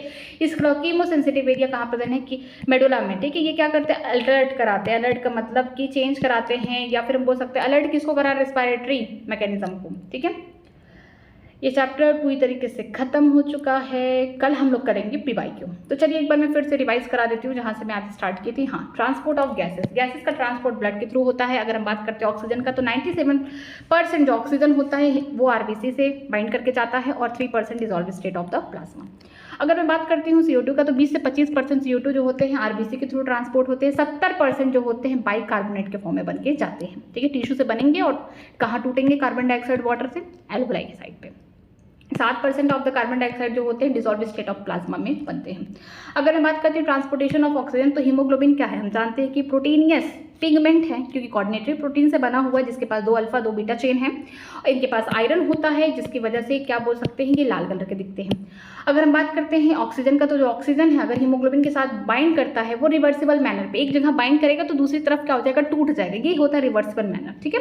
तो ये जब भी हम बोल सकते हैं ऑक्सीजन जब बाइंड करता है किसके साथ, हीमोग्लोबिन के साथ, तो क्या बनाता है, ऑक्सी हीमोग्लोबिन बनाता है। और एक हीमोग्लोबिन के पास सिर्फ 4 सीट है, सिर्फ 4 मॉलिक्यूल या बोल सकते हैं ऑक्सीजन को लेके जा सकता है मैक्सिमम, ठीक है। जो बाइंडिंग है ऑक्सीजन का हीमोग्लोबिन के साथ ये प्राइमरीली किस पे डिपेंड करता है, partial pressure of oxygen. CO2 पे भी करता है लेकिन ये बाद में करता है, ठीक है। जो पार्शियल प्रेशर ऑफ CO2 होगा, H प्लस आयन होगा, कंसंट्रेशन, इसके बाद टेम्परेचर होगा, pH होगा, इन पे भी डिपेंड करता है। अगर हम बात करते हैं यहाँ पे ग्राफ दिया गया है सिग्मॉइड या फिर यस कर्व बोल सकते हैं, किस पे दिया गया है, percentage saturation of haemoglobin with oxygen. ये कहाँ हो रहा है, परसेंटेज ऑफ सैचुरेशन, कितना ज़्यादा हीमोग्लोबिन से ऑक्सीजन जुड़ता जा रहा है लंग के सरफेस पे। 100% सैचुरेशन कहाँ हो रहा है, लंग के सरफेस में हो रहा है। किसके रेस्पेक्ट में देखा गया, partial pressure of the oxygen के रेस्पेक्ट में देखा गया है। इसे हम ऑक्सीजन डिसोसिएशन कर भी बोलते हैं। इससे हम ये भी देख सकते हैं कि जो अदर फैक्टर है, कार्बन डाइऑक्साइड का पार्शियल प्रेशर हो गया या H प्लस कंसंट्रेशन हो गया, pH हो गया, टेम्परेचर हो गया, उन पे क्या इफेक्ट आ रहा है। अगर हम बात करते हैं एल्वलाई की, तो एल्वलाई में क्या होता है कि लंग के सरफेस पे जो पार्शियल प्रेशर ऑक्सीजन का हाई होता है, CO2 का लो होता है, H+ आयन कंसंट्रेशन का हाई होता है, टेम्परेचर क्या होता है लोअर होती है। फेवरेबल है किसके लिए कि हीमोग्लोबिन किसके साथ बाइंड करे, ऑक्सीजन के साथ, क्या बनाए ऑक्सी हीमोग्लोबिन। लेकिन टिश्यू के साइड पे देखेंगे कि जो ऑक्सीजन है उसका पार्शियल प्रेशर कम है, CO2 का ज़्यादा है, H+ कंसंट्रेशन ज़्यादा है, टेम्परेचर ज़्यादा है, pH क्या हो जाएगा कम हो जाएगा टिश्यू के साइड पे। तो वहाँ पे क्या होगा, जो ऑक्सी हीमोग्लोबिन बना है, जो हीमोग्लोबिन के साथ ऑक्सीजन बाइंड किया है, ये क्या हो जाएंगे टूट जाएंगे। ठीक है, ये दिखाता है कि लंग के सरफेस पे जो एल्वलाई है, एल्वलाई के लंग के सरफेस में बात करते हैं, वहाँ पे एसोसिएशन हो रहा है किसका, हीमोग्लोबिन का ऑक्सीजन के साथ क्या बन रहा है ऑक्सी हीमोग्लोबिन बन रहा है। लेकिन टिश्यू के पास जाते ही क्या होता है, पार्शियल प्रेशर जो होता है ऑक्सीजन का कम हो जाता है, CO2 का ज़्यादा हो जाता है, जिसकी वजह से यहाँ पे जो ऑक्सी हीमोग्लोबिन है ये क्या होते हैं टूट जाते हैं, डिसोसिएट हो जाते हैं। और यहाँ पे देखने को मिलता है कि एक नॉर्मल इंसान जो नॉर्मल फिजियोलॉजिकल जिसकी कंडीशन अच्छी है, हेल्थ अच्छा है, उसमें क्या होता है 100 ml ऑफ ऑक्सीजनेटेड ब्लड में, 100 ml ऑफ ऑक्सीजनेटेड ब्लड में 5 ml ऑफ ऑक्सीजन को डिलीवर किया जाता है टिश्यू के पास। ठीक है, ये ग्राफ हमको ये दिखा रहा है कि यहाँ पे सिग्मॉइड है, ये लेफ्ट साइड है, राइट साइड है। लेफ्ट साइड में क्या होता है एसोसिएशन हो रहा है, यहाँ पे हीमोग्लोबिन जुड़ रहा है ऑक्सीजन के साथ, तो क्या बना है ऑक्सी हीमोग्लोबिन बना रहा है, जहाँ पे पार्शियल प्रेशर ऑक्सीजन का ज़्यादा है, CO2 का कम होगा, H+ आयन कंसंट्रेशन कम होगा, टेम्परेचर कम होगा, pH ज़्यादा होगा। मीन्स यहाँ पे लंग के सरफेस पे एसोसिएशन हो रहा है। लेकिन अगर हम बात करते हैं टिश्यू में, तो यहाँ पे क्या हो रहा है, जो अभी ऑक्सी हीमोग्लोबिन बना था यहाँ पे क्या हो रहा है डिसोसिएट हो रहा है, टूट रहा है। क्यों? क्योंकि यहाँ पे जो पार्शियल प्रेशर है CO2 का वो ज़्यादा है, ऑक्सीजन का कम है, H+ आयन कंसंट्रेशन ज़्यादा है, टेम्परेचर ज़्यादा है, pH क्या है कम है। राइट साइड पे क्या हो रहा है डिसोसिएशन हो रहा है ऑक्सी हीमोग्लोबिन का। तो हम ये भी कह सकते हैं कि यहाँ पे एसोसिएशन हो रहा है किसका, यहाँ पे हीमोग्लोबिन और CO2 का। तो क्या बन रहा है कार्ब अमीनो, हम बोल सकते हैं हीमोग्लोबिन बन रहा है। मीन्स कि हम बोल सकते हैं कि लंग के सरफेस पे एल्वलाई पे एसोसिएशन हो रहा है किसका, ऑक्सीजन और हीमोग्लोबिन का। तो ऑक्सी हीमोग्लोबिन बन रहा है, लेकिन डिसोसिएशन का हो रहा है टिश्यू के साइड हो रहा है। हम ये भी कह सकते हैं कि जो टिश्यू के साइड है यहाँ पे एसोसिएशन हो रहा है कार्बन डाइऑक्साइड का किसके साथ, हीमोग्लोबिन के साथ, क्या बन रहा है कार्ब अमीनो हीमोग्लोबिन बन रहा है, लेकिन डिसोसिएशन का हो रहा है एल्वलाई के साइड पे हो रहा है। ठीक है, आगे देखते हैं ट्रांसपोर्ट ऑफ कार्बन डाइऑक्साइड, किस तरीके से कार्बन डाइऑक्साइड का ट्रांसपोर्टेशन होता है। Carbon dioxide carry out by haemoglobin, किस फॉर्म में होता है कार्ब अमीनो हीमोग्लोबिन। ठीक है, जैसे ऑक्सीजन बाइंड कर रहा था लंग के सरफेस पे एल्वलाई पे, तो वहाँ पे क्या बना था ऑक्सी हीमोग्लोबिन। इसी तरीके से टिश्यू वाले साइड पे हम बोल सकते हैं जो कार्बन डाइऑक्साइड है हीमोग्लोबिन के साथ बाइंड करेगा तो क्या बनाएगा कार्ब अमीनो हीमोग्लोबिन, कार्बोक्सी नहीं। ठीक है, 20 से 25% होता है यहाँ पे आरबीसी के द्वारा। ठीक है, आरबीसी में ही तो हीमोग्लोबिन है, उसके द्वारा यहाँ पे हम बोल सकते हैं ट्रांसपोर्टेशन हो रहा है। इसके अलावा हम देखते हैं कि जो पार्शियल प्रेशर होता है CO2 उस पर डिपेंड करता है। जो पार्शियल प्रेशर होता है ऑक्सीजन का ये भी मेजर फैक्टर होता है। इसके अलावा और भी फैक्टर जैसे H+ आयन कंसंट्रेशन हो गया, टेम्परेचर हो गया, ठीक है, इस पर भी डिपेंड करता है, pH पे भी। When partial pressure of CO2 जब हाई होगा, ठीक है, ऑक्सीजन का लो होगा, कहाँ पे टिश्यू के पास। टिश्यू के पास क्या होगा, जो पार्शियल प्रेशर CO2 का क्या होता है ज़्यादा होता है, ऑक्सीजन का कम होता है, उस समय पे ज़्यादा से ज़्यादा कार्बन डाइऑक्साइड की बाइंडिंग किसके साथ हो जाती है, यहाँ पे हीमोग्लोबिन में जो बोल सकते हैं जो हम बोल सकते हैं जो हीमोग्लोबिन के पास पहले ऑक्सीजन की बाइंडिंग हुई थी, तो वो क्या हो रहा है डिसोसिएट हो रहा है टिश्यू के साइड पे। अब यहाँ पे जब ज़्यादा से ज़्यादा यहाँ पे पार्शियल प्रेशर CO2 का ज़्यादा है, तो टिश्यू के साइड पे अब हीमोग्लोबिन खाली हो चुका है, वो किसके साथ बाइंड कर जाएगा CO2 के साथ बाइंड कर जाएगा, तो क्या बनाएगा कार्ब अमीनो हीमोग्लोबिन। ठीक है, आगे देखते हैं। इसके अलावा हम ये भी देखते हैं कि जो आरबीसी है उसके पास कुछ हाई कंसंट्रेशन में एंजाइम पाए जाते हैं जिसका नाम है कार्बोनिक एनहाइड्रेस, और ये माइन्यूट सेम एंजाइम होता है, बस थोड़ी सी ही मात्रा में पाया जाता है प्लाज्मा में। टिश्यू के साइड क्या होता है कि यहाँ पे हम बोल सकते हैं बाइकार्बोनेट बन रहा है। यहाँ पे टिश्यू के साइड क्या होगा, जो CO2 होगा वाटर होगा बाइंड करेगा किसकी मदद से, कार्बोनिक एनहाइड्रेस से, कार्बोनिक एसिड बनाएगा और टूट जाएगा किसमें, बाइकार्बोनेट H+ आयन कंसंट्रेशन में। ठीक है, टिश्यू के साइड की बात करती हूँ, जहाँ पे बाइकार्बोनेट किस फॉर्म में जा रहा है, यहाँ पे CO2 जो है ट्रैप हो गया किस फॉर्म में, बाइकार्बोनेट के फॉर्म में, ब्लड के थ्रू कहाँ जा रहा है, एल्वलाई के पास जा रहा है। एल्वलाई के पास जाएगा जब, ठीक है, तो वहाँ पे क्या होगा पार्शियल प्रेशर CO2 का कम हो जाएगा, ऑक्सीजन का ज़्यादा हो जाएगा, तो उस कंडीशन में बाइकार्बोनेट फिर से कार्बोनिक एसिड बनाएगा और CO2 और वाटर निकल जाएगा। ठीक है, एल्वलाई वाले पार्ट में यही सेम चीज दिखाएगी। टिश्यू के साइड में क्या होगा, जो पार्शियल प्रेशर होता है CO2 का वो क्या होता है ज़्यादा होता है, जिसकी वजह से CO2 जो होते हैं ईजिली यहाँ पे बोल सकते हैं डिफ्यूज कर जाते हैं। ठीक है, कैसे डिफ्यूज करते हैं, ब्लड के थ्रू करते हैं। यही सेम रिएक्शन होगा जो कि अपोजिट साइड पे होगा एल्वलाई के पास। यहाँ पे हम देखते हैं कि हर 100 ml डीऑक्सीजेनेटेड जो ब्लड होता है वो कैरी करता है 4 ml ऑफ कार्बन डाइऑक्साइड। ठीक है, किसके पास, एल्वलाई के पास। ठीक है, ऑक्सीजन कहाँ जाएगा, ऑक्सीजन जाएगा हम बोल सकते हैं एल्वलाई से टिश्यू के पास जाएगा, तो 100 ml ऑक्सीजनेटेड ब्लड में हम बोल सकते हैं 5 ml ऑक्सीजन टिश्यू के पास जाएगा। CO2 किसके पास जाएगा, CO2 बन कहाँ रहा है, टिश्यू के पास बन रहा है, कहाँ जाएगा, एल्वलाई के पास जाएगा। ठीक है, तो हम बोल सकते हैं हर 100 ml में 100 ml डीऑक्सीजनेटेड ब्लड में हम बोल सकते हैं 4 ml ऑफ CO2 कहाँ जाएगा, टिश्यू से एल्वलाई के पास जाएगा। ठीक है, रेगुलेशन ऑफ रिस्पायरेशन में देखते हैं कि जो रिदम सेंटर है ये सारी चीज़ें रेगुलेट करता है, न्यूरो सिस्टम के कंट्रोल में आता है। इसके अलावा हम बोल सकते हैं जो मेडुला रीजन है हमारे ब्रेन का पार्ट है, हैंड का पार्ट है। मिडल रीजन के पास क्या होता है, रिस्पायरेटरी रिदम सेंटर होता है, ये प्राइमरी रिस्पॉन्सिबल होता है सारे रेगुलेशन के लिए। इसके अलावा हम बात कर सकते हैं जो पॉन्स है, पॉन्स रीजन में वहाँ पे आपको देखने को मिलता है न्यूमोटैक्सिक सेंटर जो मॉडरेट करता है रिस्पायरेटरी रिदम सेंटर को। न्यूरल सिग्नल जो होते हैं ये क्या करते हैं, ये रिड्यूस कराते हैं, किसको रिड्यूस कराते हैं, इंस्पायरेशन को, जो सांस ले रहे हैं उसको कम करा देते हैं, इंस्पायरेशन को कम करा देंगे, ठीक है। इसके अलावा जो कीमो सेंसिटिव एरिया है कहाँ प्रेजेंट है, मेडुला रीजन में प्रेजेंट है। मेडुला रीजन में क्या है, RRC प्रेजेंट है, रिस्पायरेटरी रिदम सेंटर। इसके अलावा कीमो सेंसिटिव एरिया प्रेजेंट है जो किसके लिए, ये ऐसे केमिकल है जो बॉडी में ज़्यादा मात्रा में निकलेंगे उसके लिए सेंसिटिव हो जाए। कार्बन डाइऑक्साइड हो गया H+ आयन के लिए क्या है, सेंसिटिव है, जो क्या करते हैं, जो रीजन सेंटर को क्या करते हैं, अलर्ट कराते हैं, ठीक है, उनको सिग्नल देते हैं ताकि इन जो सब्सटेंस जो बॉडी में बन चुके हैं उनको बाहर निकाल दिया जाए। इसके अलावा और भी रिसेप्टर प्रेजेंट होते हैं, जैसे कि हम बोल सकते हैं जो आर्टरी है उनके अंदर भी रिसेप्टर प्रेजेंट होते हैं जिससे ब्लड फ्लो होता है, जैसे कि आर्टिक आर्च हो गया, और आर्टरी जो ब्रेन को ब्लड लेके जाते हैं उसके पास कैरोटिक आर्टरी होती है, उसके पास भी रिसेप्टर प्रेजेंट होते हैं जो कार्बन डाइऑक्साइड H+ कंसंट्रेशन को क्या करते हैं, उनको सेंस करते हैं। ऑक्सीजन को नहीं सेंस करेंगे, ऑक्सीजन बॉडी में ज़्यादा है कम है कोई फर्क नहीं, लेकिन अगर ये ज़्यादा हो गए तो इनको पता चल जाएगा कि इनका कंसंट्रेशन ज़्यादा बढ़ गया, अब इनको क्या करना है, बॉडी से बाहर निकालना है। तो ये सारे सिग्नल किसको मिलता है, सारे सिग्नल RRC को मिलता है, मींस रिस्पायरेटरी रिदम सेंटर को मिलता है, जो क्या करता है, ये इंस्पिरेशन रेट को कम कर देगा, इंस्पिरेशन रेट को ये क्या करता है, कम कर देगा, ठीक है। आगे देखते हैं, या आगे ये भी लिखा गया कि जो रोल है ऑक्सीजन का रेगुलेशन में कोई भी सिग्निफिकेंट रोल नहीं निभाता है, इसका कोई काम नहीं है। डिसऑर्डर है जैसे कि एजमा या फिर बोल सकते हैं अस्थमा, जिसमें क्या होता है, जो ब्रोंकाई है, ब्रोंकियोल है, उनमें इन्फ्लामेशन हो जाएगा, स्वेलिंग हो जाएगा, रेडनेस हो जाएगा, जिसकी वजह से जो आगे की जो ब्रांचिंग हो रही, जो नली है वो पतली होती जाएगी। यहाँ पे बोल सकते हैं कि गैसेस का जो यहाँ पे एक्सचेंज हो रहा है, मीन्स यहाँ पे जो इंस्पिरेशन हो रहा है, एक्सपिरेशन हो रहा है, इनमें क्या हो रहा है, प्रॉब्लम आ रहा है, मीन्स कि यहाँ पे साउंड इंक्रीज निकलेगा, सीटी जैसा ब्रीजिंग साउंड निकलेगा और ब्रीथिंग में डिफिकल्टी होगी, ठीक है। एजमा बोल सकते हैं कि नॉर्मली डस्ट के वगैरह से भी हो सकता है, या फिर हम बोल सकते हैं इन्फेक्शियस डिसीज भी है ये। इसके अलावा हम बोल सकते हैं कि जो एलर्जी वगैरह हो जाता है पॉलन ग्रेन की वजह से, उससे भी हो जाता है। इम्फाइजमा की बात करते हैं तो ये क्या है, क्रॉनिक डिसऑर्डर है, धीरे धीरे होता है। इसमें क्या होता है, जो एल्वेलाई है उनकी जो वॉल है वो बहुत अच्छे से, जिनमें बीमारी नहीं है उनके अंदर क्या है, बहुत अच्छे से एकदम फुली फ्री, उनमें सरफेस एरिया क्या है, ज़्यादा है। लेकिन जिसमें इम्फाइजमा होता है धीरे धीरे जो एल्वेलर की वॉल होती है डैमेज होने लगती है, ठीक है, खराब होने लगती है। जब खराब होंगी तो सरफेस एरिया कम हो जाएगा, जिसकी वजह से यहाँ पे गैसेस का एक्सचेंज, जो डिफ्यूजन हो रहा था, एक्चुअल यहाँ पे गैसेस का एक्सचेंज हो रहा था वो खराब हो जाएगा, वो कम हो जाएगा।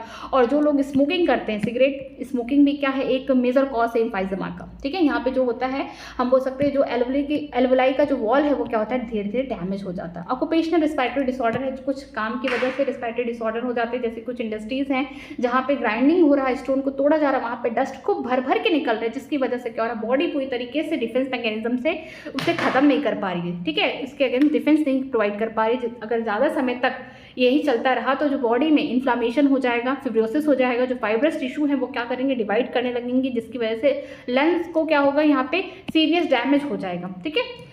और जो वर्कर यहाँ पे काम करते हैं उनको अच्छे से वेल प्रोटेक्टिव मास्क वियर करना चाहिए, ताकि जो डस्ट है थोड़ा कम अंदर जाए, फिर भी जाते हैं डस्ट, ओके।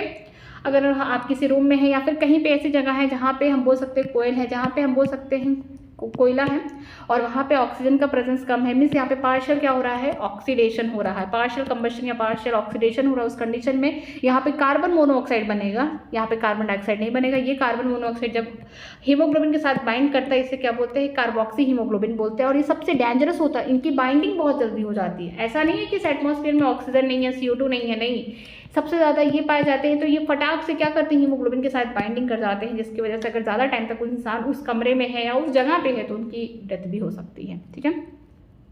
ये चैप्टर पूरी तरीके से खत्म हो चुका है। अगर आपको कहीं पे भी किसी लाइन में कहीं पे डाउट है तो मुझसे कमेंट सेक्शन में पूछ सकते हैं, मैं उसका रिप्लाई भी कर सकती हूँ। अगर आपको कोई और भी प्रॉब्लम है तो आप मुझसे कमेंट सेक्शन में पूछ सकते हैं, ठीक है। अगर वीडियो अच्छी लग रही है तो प्लीज़ अपने फ्रेंड को भी शेयर करिए, वीडियो को लाइक करिए। अगर कोई प्रॉब्लम है तो मुझसे कमेंट में पूछ सकते हैं। बाकी कल हम लोग स्टार्ट करेंगे इस चैप्टर का PYQ पूरा खत्म कर देंगे और चैप्टर को पूरी तरीके से एंड कर देंगे, ठीक है। आज की क्लास यहीं तक, थैंक यू वेरी मच।